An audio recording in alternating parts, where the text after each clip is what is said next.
Oh, I'm telling you, Kaylee. It's a spooky marathon with monsters and ghosts. It's crazy kooky fun with the world's greatest host. Joe Bob, let's drive in show. It's gonna be legendary. Joe Bob, let's drive in show. It's gonna be legendary. Joe Bob, let's drive in show.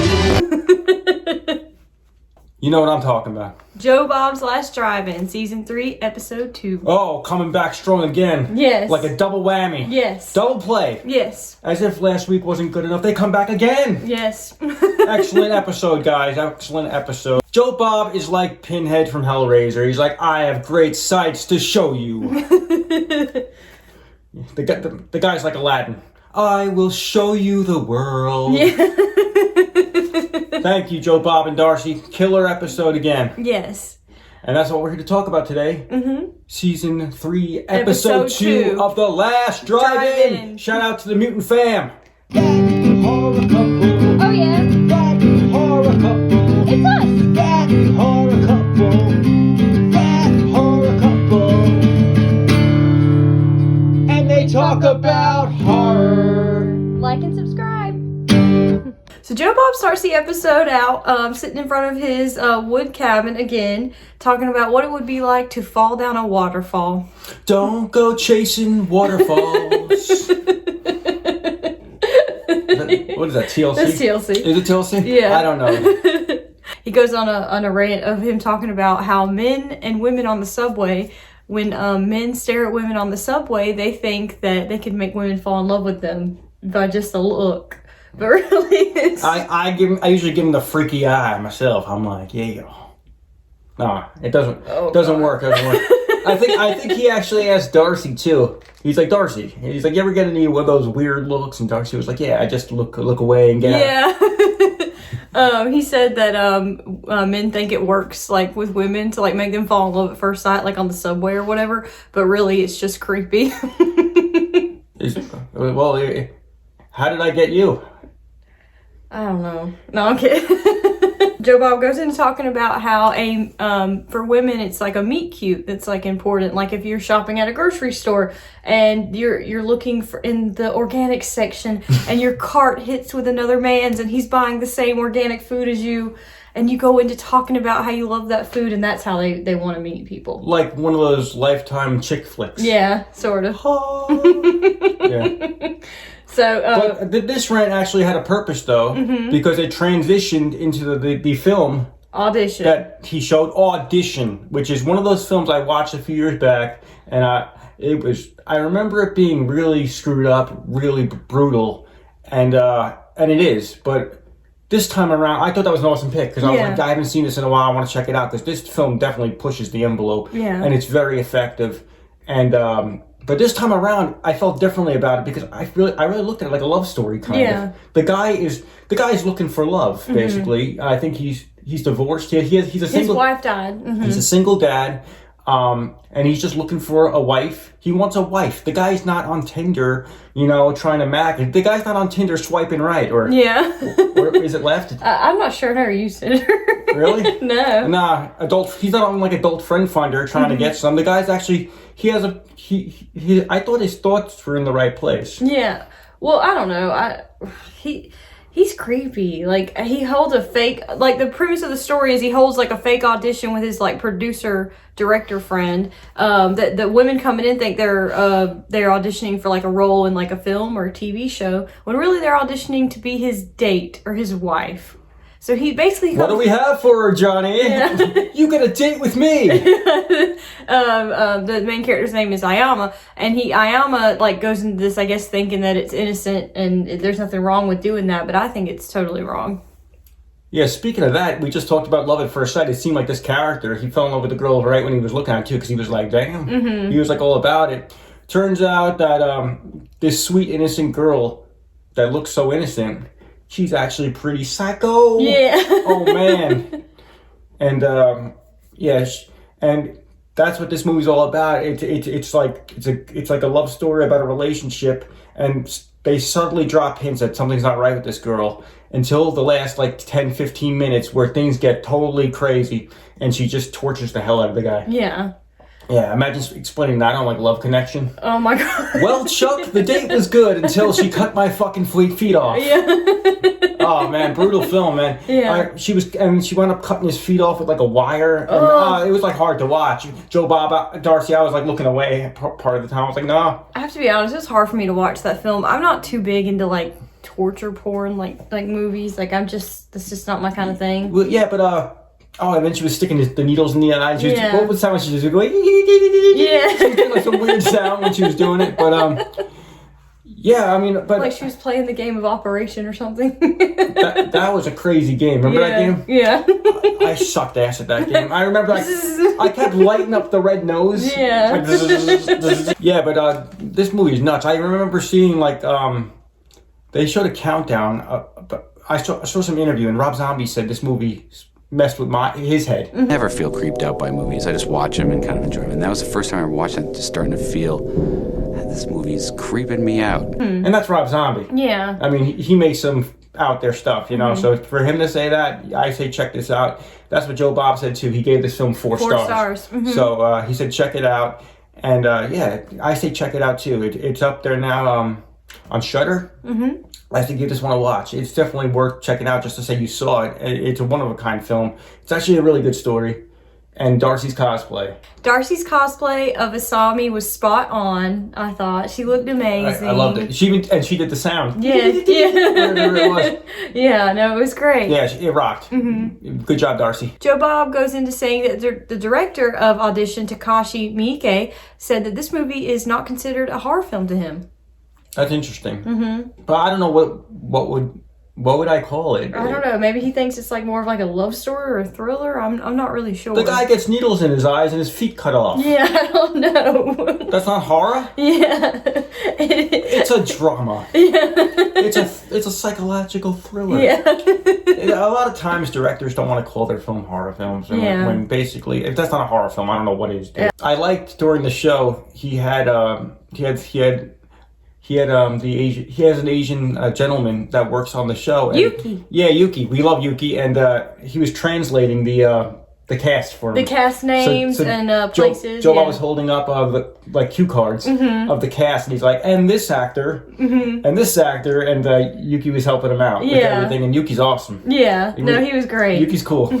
So Joe Bob actually went into a lot of different things with the film, and it was just so much that I don't have enough time on here to tell you guys. So Kaylee actually does all the work for this channel, Yeah. and she's taking notes, and like she follows Joe Bob's rants, like and takes notes, and Yeah. like it's like a full note. I've got like a lot It's like a here, notebook. so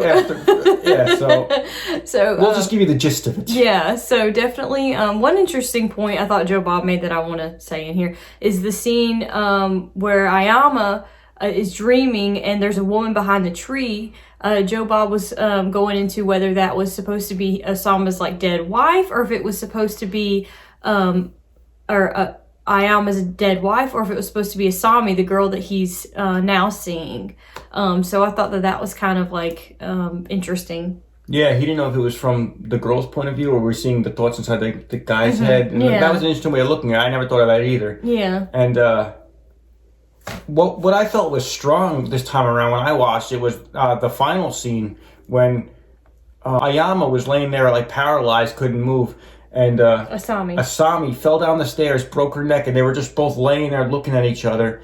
And you got the feeling like they both still had feelings for each other in a weird way. That he was still in love with her, even though she did all those terrible things. Yeah, no, I get it. Yeah, I would just, this guy, he still wants a mate. Yeah, it was weird. I'd be like, bitch, but bye, bitch. And also, Joe Bob actually said that the author that wrote this book says it's autobiographical, that it was a true story. That's what he said. True story. Yeah. Holy hell. Yeah.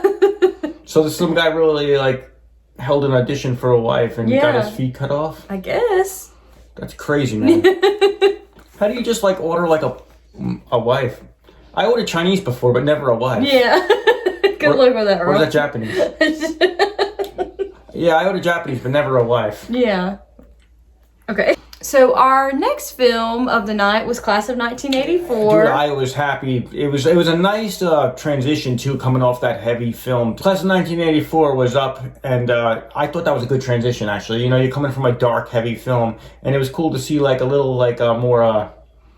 I don't know what the word is, but it's like it had punk rockers. It was a little more. It was more upbeat, a Yeah. little more fun. I mean, it had dark undertones and stuff. It's but still considered an exploitation film, that Joe Yeah. Bob said, and you know there is like a rape scene in this, but it's not too dark, I don't think, and it's a good film. And the film is basically about a young teacher gets a job in like an inner city school as the band teacher, and he has a problem with like these punk rock kids that are giving him like he busts them like dealing drugs inside the school, and then so they start messing with the teacher. And the teacher ain't gonna take that shit. He's Yeah. like, motherfucker, I am the band teacher. It's like, you don't mess with me. So he's like, I'll beat your ass with a trombone. Yeah. You know, and that's what he does, man. And because they eventually they start attacking his family, so he's like, that's it. So and it's kind of like in slasher film style that he takes out the punk kids one by one almost. And it's a good film, awesome film. I say check it out. And and I did, and to skip ahead to Darcy's cosplay for that one, I loved her punk rock look. Oh, yeah, she looked awesome. Yeah, she had like pink punk rock hair, and it definitely worked. I thought she knocked it out of the park again with her cosplay. Yeah, for sure. Joe Bob starts this segment of the show talking about how his parents were both worked for the school system back in Texas, where he's from. That's awesome. I didn't know that. I love just finding out stuff about them because I'm such a big fan. Yeah, me too. I wonder if like his mom went on rants when she was teaching. Maybe. That'd be amazing. Mrs. Briggs, can you explain that again? Yeah, I wonder if she was like Joe Bob. you could have been. Joe Bob lets us know that Class of 1984 was directed by Mark Lester, and he actually went into like real schools to get inspiration for this story. What schools did he go into to get that inspiration? So when Class of 1984 was released, Joe Bob let us know that half of the critics called it a masterpiece and half of them hated it. Well, you know you're onto something good when it pisses off somebody. Yeah, that's true. Joe Bob gave Class of 1984 4 stars. He says to check it out. So both films got 4 stars that night. Yeah, like I'm saying, definitely check out this episode. It was 2 really excellent films to check out, and they've got perfect scores according to Joe Bob, and I think we would agree. Yeah, no, I agree. I enjoyed Audition. To be honest with you, I probably won't. If I don't watch it again, I won't be sad. But No, it's not your type of film. It's but not my like, type of film, You but- can see like why it was like. it's you definitely, if you're a horror fan, you definitely have to watch it at least once. Yeah, I mean, you could see why it's a big deal, and like you know, it definitely was effective and pushed the envelope for real. Like there's not another film like it. No, I agree. So the title song in Class of 1984 was actually done by Alice Cooper. Hell yeah, dude! One of my favorites. Yeah, it's awesome. I'm 18 and I like it. Michael J. Fox was actually in I'm this movie poison. too. I'm sorry. Michael J. Fox was in this movie too. He played a band geek. This predates Back to the Future. This is heavy. Yeah. Marty, you gotta come back with me. Back where? Class of 1984. Great Scott! Joe Bob actually. This one time at band camp, Wrong movie. Joe Bob. this one time at band practice, my teacher killed my whole band. My band teacher killed everybody. Joe Bob actually went into saying that he was a band geek in high school. So I thought that was pretty interesting. What instrument did he play? Started out on the clarinet, and then he said, "Thank God." Later on, they put him on the tenor sax. Nice. Yeah. So. I want to hear him play one. He should play one day. Yeah. Yo, Joe Bob, bust out some tunes for us, man. That'd be awesome. That would be awesome. So obviously, Joe Bob talks a lot about the facts of this film as well, and goes into a lot of awesome rants. So obviously, I'm not going to cover all of those in this quick review. I was hoping you would. like word for word. Yeah. I was hoping you would. So if you guys Open that notebook. You wrote some stuff down. So if you guys want to, I'm watching her like watch Last Drive, and she's like, yeah, I took like him notes word for word. Kaylee works hard at this. I just show up and talk. Yeah. So if you guys want to check out all those awesome rants and hear all these awesome facts from Joe Bob, Make sure to check out season 3, episode 2 of The Last Drive-In with Joe Bob Briggs. Available on Shudder. Yes, it's available on Shudder. Joe Bob ends out the episode by telling you, reminding you to keep your fences horse high, pig tight, and bull strong. That is such a southern thing. Yeah. What does that? That's your stuff. Yeah. Kaylee's from Georgia. Yeah. Well, I guess so. That way the horses don't run around. Yeah, Darcy's just looking at him like this too. Well, one time we were going to your dad's house, I saw a horse running down the street. You remember that? He was unaccompanied. I guess the fence wasn't horse high. Listen to Joe Bob. Keep him horse high. I'm Kaylee Killenhart, and I'm Rob James. And we'll see you next time. The drive-in will never die. Shout out to the Mutant fam. Shout out to Joe Bob. Shout out to Darcy. Thanks for another kick-ass episode, and we will See you guys next time. keep making the episodes. We'll keep talking about them. Bye.